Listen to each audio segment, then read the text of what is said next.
welcome back. We're going to continue our conversation on resilience and leadership when it comes to resilience in business. Now, I'm absolutely delighted for many, many reasons, and they will unfold as we go through here, professional and indeed personal, to welcome our next guest. He is the Executive Vice Chairman and the CEO of Dubai Duty Free. And he's been an outstanding business leader here in the UAE. And really, under his stewardship, Dubai Duty Free has grown dramatically, indeed, over the past 37 years to become the largest airport retailer in the world in terms of sale. Colm McLoughlin celebrated 50 years in the duty-free industry in 2019, and he's still going strong. So it gives me tremendous pleasure to welcome him. Colm McLoughlin, thank you so much for being with us. Etna, I'm happy to be here, and thank you for such a lovely introduction, saying how young I am. And indeed, in terms of being so young, you do hail from Ireland. We may as well get that out in the open because professionally and indeed personally, not only are you from Ireland, you and I are from the same town. So I know we have some Irish viewers, and welcome to them for this session as well. Well, I would like to welcome all viewers, including the Irish viewers. And I'm very happy that we're chatting about where we come from, Etna, from Banlaslow. And you're correct, I have been 52 years in the duty-free business, having started at Shannon Airport in 1969. Indeed, it's such a great legacy, but I do have to bring you back to the year that was, and business around the world had a very tough year. And we look particularly on the aviation business, which was hit everywhere around the world.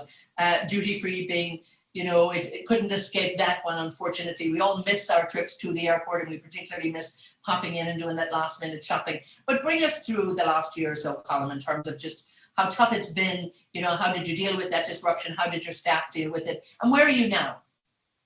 Yeah, sure, I will. In 2019, you were correct in saying Dubai Duty Free was the single largest duty-free operation in the world. And we had turnover that year of just over $2 billion US. Last year, that was 7.4 billion dirhams. Last year, our turnover was 2.5 billion dirhams. And this year it's headed just about the same or a little bit more than that. It was difficult. In 2019, we had 89 million passengers through Dubai Airport.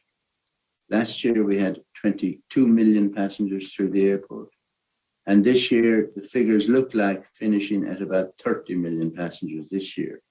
So it has been a big drop in our turnover for both last year and it will be this year in comparison to 19. Sad things happen, of course, and everything like that has different consequences. We had 6,000 staff working for us. We now have regrettably gone down to 2,600 staff, and everybody joined very strongly together, and no questions of overtime. They wanted to do this, that, and the other, and all our management team in Dubai Duty Free, we all joined hands together and got through it, but it was a very difficult year. This year is more positive, it's doing better, and we're waiting, of course, for the traffic to return to bigger figures and for things to change. Many countries at the moment, there's not flights going to them or there's not flights coming from them. And we learned a lot during that year because of different sort of things we had to do. One thing that's happened and is very positive is that the sale per head of every passenger going through has increased last year over the previous year. And we're just assessing why that was. We did other things to make sure we sort of succeeded or struggled through the year. Last June, for example, we introduced a home delivery service from Dubai Duty Free, and anybody in the Emirates can place orders. And since the time we introduced it in June, we've taken sales of $14 million US, which is a good thing we learned, and we're going to enlarge that in as big a way as we can for the future. So you've had to be creative, you've had to be innovative, and indeed, without a doubt, you've managed to do that. You've been in the UAE, of course, for a very long time, and you've watched this country grow, and you've watched how the leadership has actually worked. Vaccinations here have been rolled out very, very quickly in terms of making sure that economic recovery is in place. But when we look on a wider scale and we look at what leaders need to do in terms of running countries and organizations, there's still a lot of uncertainty around. what do you think is the most important thing that they can keep their eye on to make sure we get through situations like this? I think from the point of view of vaccines, we read about them and people are testing and people are saying that one doesn't work as good as this one. I think all the medical centers around the world, they'll have to come up with additional vaccines, and there will have to be some system of making sure more of the population receive their vaccine doses.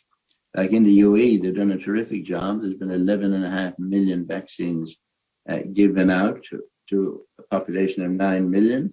If you take some company like Dubai Duty Free, at the beginning of this pandemic, we had 500 to 550 cases in Dubai Duty Free staff. That is now down to 6 cases positive. But 96% of all our staff have been vaccinated. And we have been working on that right since the beginning. So I think sort of medical research, I think sometimes somebody has to source where this kind of a pandemic started and where it originated from, and to ensure that those things aren't repeated. Now, when we look at the downturn of 2008, 2009, I mean, that was also a tough time. But is there any comparison at all in terms of what's been happening in the last year, and when you look back on how you got through 2008, 2009 recession? There are only slight similarities. I think this particular one in the last year and a half has been much more serious than anything we have experienced before. We have never had a situation where so many of our staff are affected by SARS or anything else that's gone in the past. And certainly in my time, and in my time at airports, and in my time in the duty-free retail business, or as a shopkeeper, this was the biggest and the most difficult we had, and the most difficult to deal with. Now, you mentioned the word shopkeeper there. I have to pick up on this because I've heard you use this before. And, I think it's it's your humility, your modesty in many ways as a shopkeeper, but you've grown a billion dollar business out of this. So but is that at the very heart, I think, of everything you do? I think it is the very heart. And I know you didn't ask me this or ask me about my career, but I started working in London in 1962 in Woolworths. And that's where I first started in retail business. And I had progressed nicely in Woolworths. And I was on holiday in Ireland in 1969. I saw a job advertised in the duty-free business. I didn't know what it meant. I went for the interview and I was offered a job. And then I went back to Ireland, and I'm very happy I did. And one connection that always comes up is the duty-free industry around the world started at Shannon Airport in Ireland. There was a gentleman there called Dr. Brendan O'Regan, and he opened a small shop. And in that first year, the business in that shop was something like $10,000. The business in the duty-free around the world in 2019 was $76 billion US.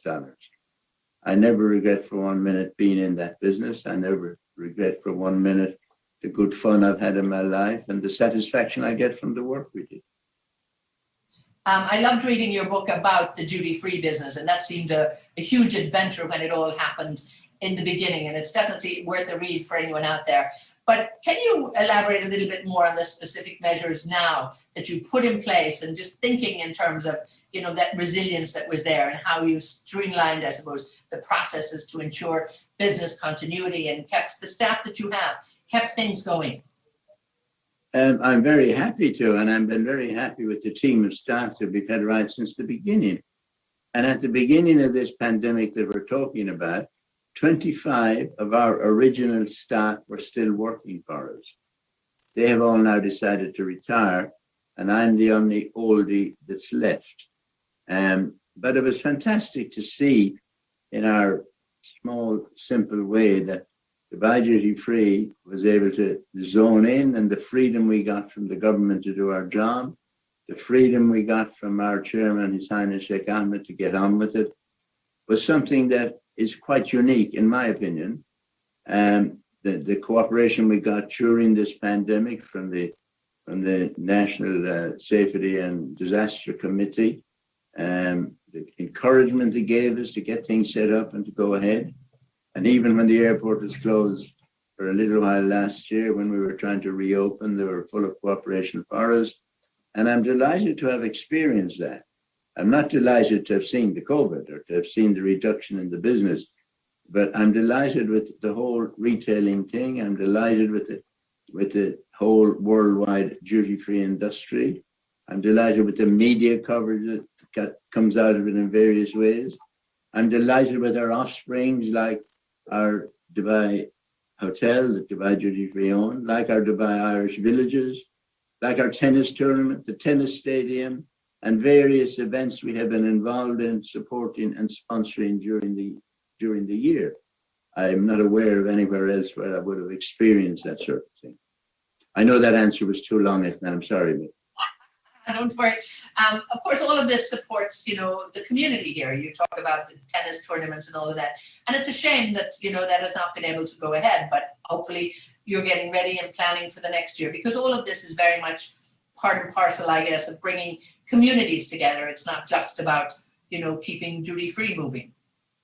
I agree with you. And it's all about learning different nationalities. We have staff from 30 different nationalities working for us.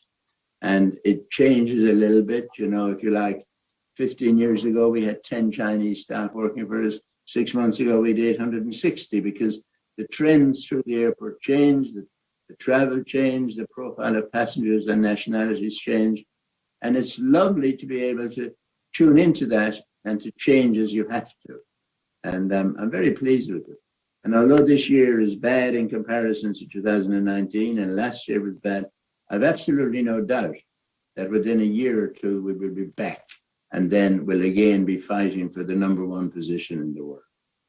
Now, of course, like many other retailers around the world, that innovation that you put in place, and I love the concept of the home delivery service that Dubai Duty Free did. It's not the first thing we would think you would do, but actually when everybody goes to the airport, we see that incredible catalog of products that are on sale here.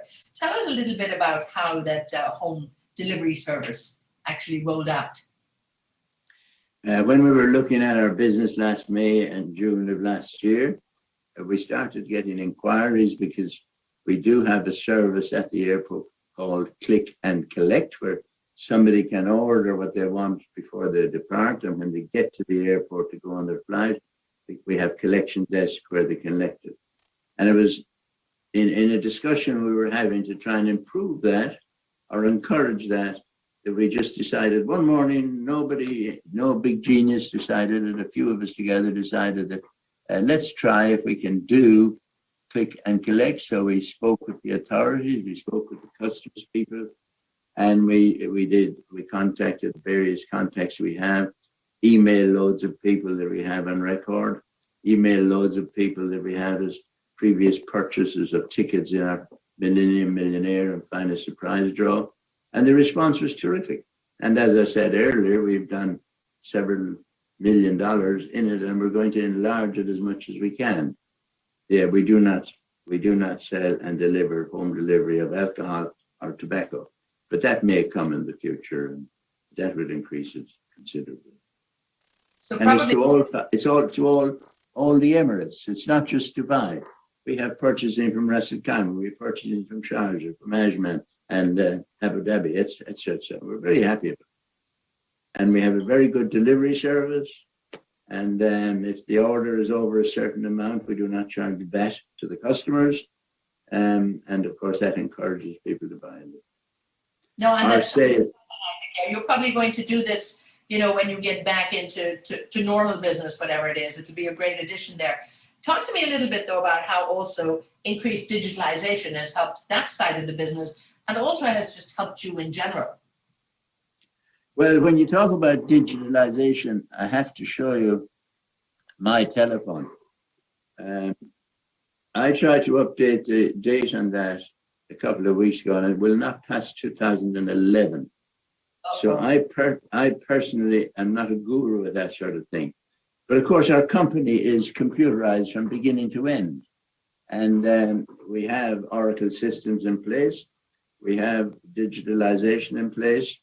from the point of view of ordering and reordering and pricing and ensuring and keeping an eye on any losses we have and pilferage and, as we call it in the business, shrinkage. It does play a very important part. And if you like to talk about our home delivery service, that is, of course, all except somebody's collecting the stock is all automatic and all, the big word, digitalized. And again, of course, we've seen around the world there's been some risk in terms of, cyber security. We've seen it in the US and the big pipeline. We saw it, in Ireland on the healthcare system. Clearly, cyber risk is something that, you have to be taking into consideration, particularly when you have a dispersed workforce. I mean, this is something I'm sure you have the key people in place, and something I would imagine, particularly for duty free, is top of your agenda. It's in our agenda. We have a securities department in our duty operation. We have a financial department, and this is one of the things that's discussed regularly. And we have our senior team. We call them the dream team, and we meet weekly. And of course, that's always on the agenda. If there was any indication of attack, if there's any indication like in the health service in Ireland at the moment. And then we keep the system. We have an IT department, which is very switched on, a lot of experts working there, and everything is being monitored on a constant basis. And thankfully, we've had no big problems so far. Now, talk to me a little bit about some of the CSR initiatives for Dubai Duty Free. We talked earlier a little bit about the building of community, but there's so much more that you do, and indeed that, bringing your staff together as well are very much involved in that, and keeping, I suppose, a sense of resilience in the industry among all of your people. Yeah, we have a special department that looks after two things. Our foundation, we have a Dubai Duty Free Foundation.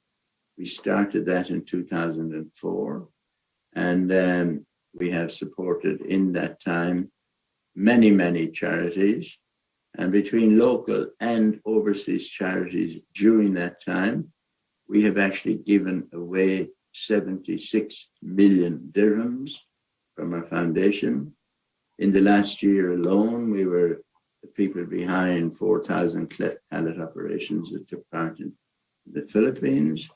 In Sri Lanka, we have a medical research place in a village that we helped to build, which was destroyed. And we have a street in one of the islands in the Philippines, which is called the Dubai Duty Free Street. And that was where we donated. And one of the streets is called Dubai Duty Free because our foundation restored homes that had been destroyed. And part of that department's job within the Dubai Duty Free is always also the earth, the atmosphere. We've had biodegradable bags encasing the duty free for the last 5 years. And we have everything we throw out, we have it baled and correctly disposed of. And it's right at the top of our agenda, the corporate responsibility, we call it, and our foundation, of course. And again, I think it's so important involving everybody in that. Talk to me more about resilience, the concept of resilient leadership, and indeed, looking back on, your professional life and looking back on your career, but also looking back on your life.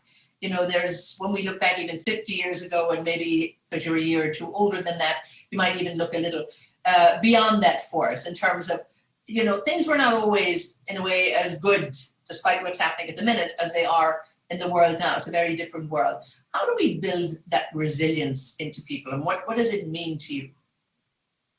I think in our case, what has been very satisfactory is, and this may sound a little bit odd, but we try and ensure that everybody feels equal.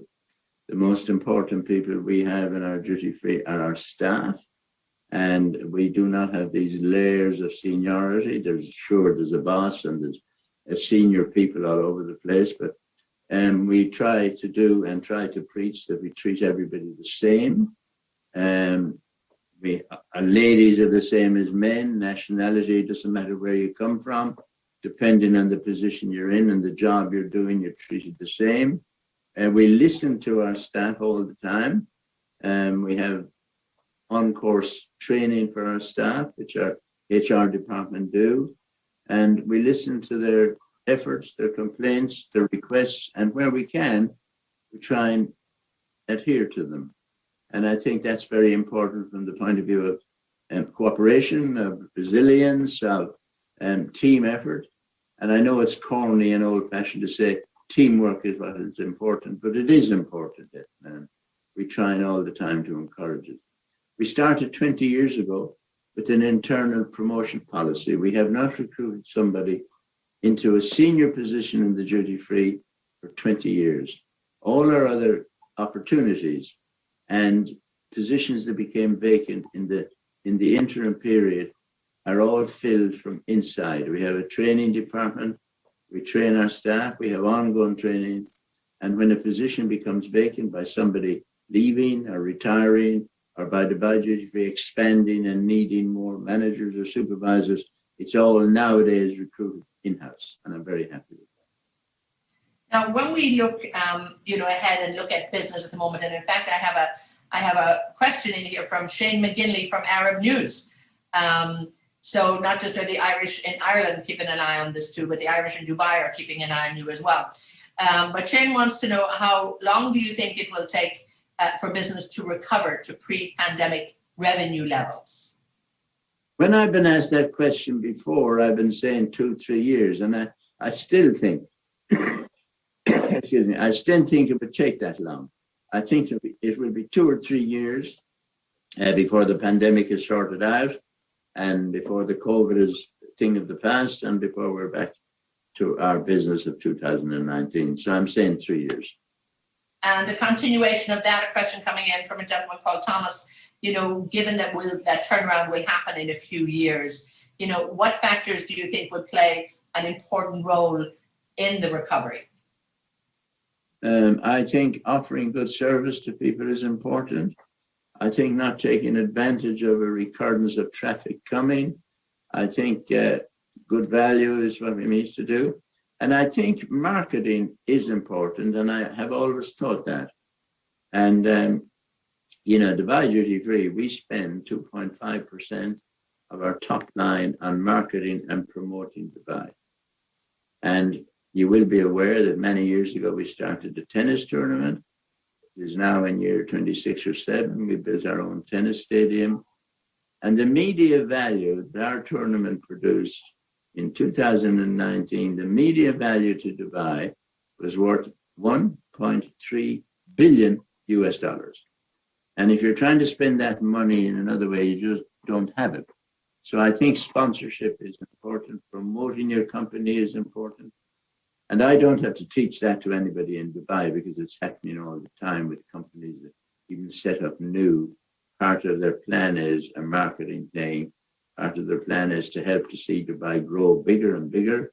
And from when we started the duty free here, we had 250,000 people living in Dubai. We now have 3.5 million. At that time, there were 3 million passengers through the airport. Now, as I said 2 years ago, there was 89 million. And I think the policies that are there and the attitude that we have been adopting, we should continue. Now, another question I have here, and it heads off, given the various threats and challenges faced by the global duty-free market, you would know them better than maybe I would, but how do you actually see this impacting the overall growth of the market? And, you see that turnaround in a few years, but again, it's, I think, continuation of that one in terms of the factors that will actually make sure that you do recover. Nationalities all over the world are looking forward and are traveling more and more all the time. I think when that 2 or 3 years has passed, it will be back to normal, and then it will continue to grow. A lot of things have been learned because of this pandemic. I learned a new word, for example, Zoom. I never heard of it before.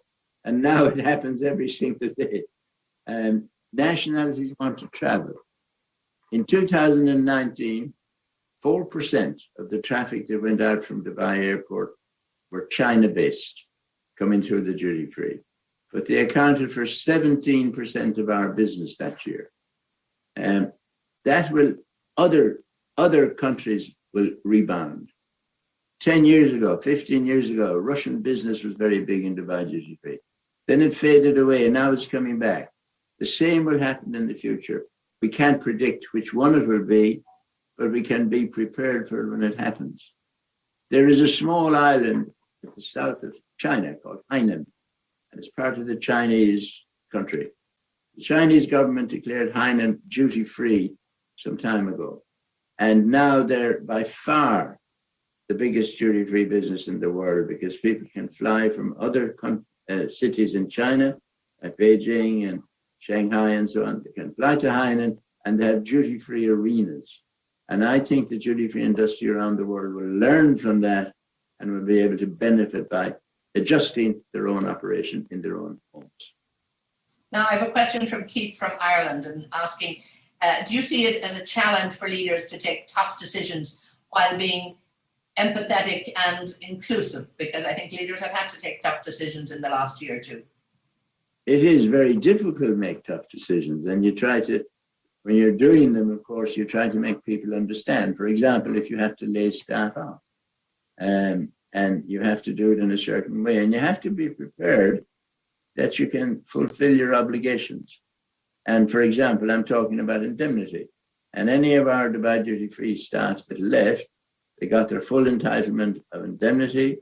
They were allowed to live in our staff accommodation until such time as they were ready to go back home. And I think that has to be done all the way. Companies cannot just press and blame their staff and make them suffer the consequences. I think it has to be shared equally between the company and the staff, and the company must live up to their obligations and their promises at the beginning. And I'm happy to say Dubai Duty Free have done that with the support of my chairman, His Highness Sheikh Khan. And when we look at the concept of resilience, do you think there's a danger that resilience could become an old-fashioned word? I mean, is it something that we see in people? Are you seeing it in your staff? And I think listening to you now, we certainly, I'm hearing that. But how important is it to maintain resilience in business? And what advice would you give to leaders out there before we close off? Well, I think it's very important. And I don't think it should be used as an excuse to go away from something.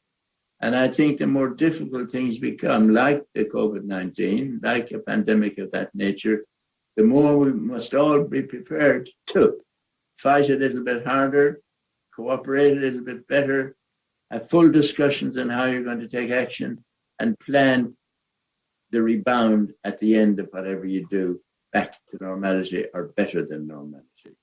I think it might be an old-fashioned word, and people might find new things to call it. But at the same time, no matter what happens, in my opinion, it's always going to be there. And indeed, I think I'm also picking up on you. It's all about the communication too. It's about keeping people in touch, being transparent, being honest with people, and making sure that teams you put in place, you actually mean it, and everybody works together as a team, I think. Well, I think so. And I think in our company, I mentioned it earlier on, a very important thing has been our internal training and internal promotion. And the staff all appreciate that, and they know there's an opportunity, and they know there's a future there for all of them. And I'm the only oldie left in the duty free here. All the other people are all new. And I think you still maintain that position so well, and you do it, I think, with great style. And indeed, you serve as a great inspiration, I think, for so many people, Colm. It's always been a joy to talk to you and to have you here at ABLF. It's been a real delight for all of us. So thank you so much for being with us. And thank you very much indeed. And thank you to ABLF. I'm delighted to be here. And that was Colm McLoughlin, the Executive Vice Chairman and the CEO of Dubai Duty Free here in the UAE. So we're delighted. Thank you, everybody. And I look forward to seeing all of you shopping at Dubai Duty Free in the future. Indeed, we're all looking forward to it, getting back out there to the airport, and we look forward to seeing your friendly face and all of your dear staff. Once again, thank you so much, Colm, and stay with ABLF. We'll be right back.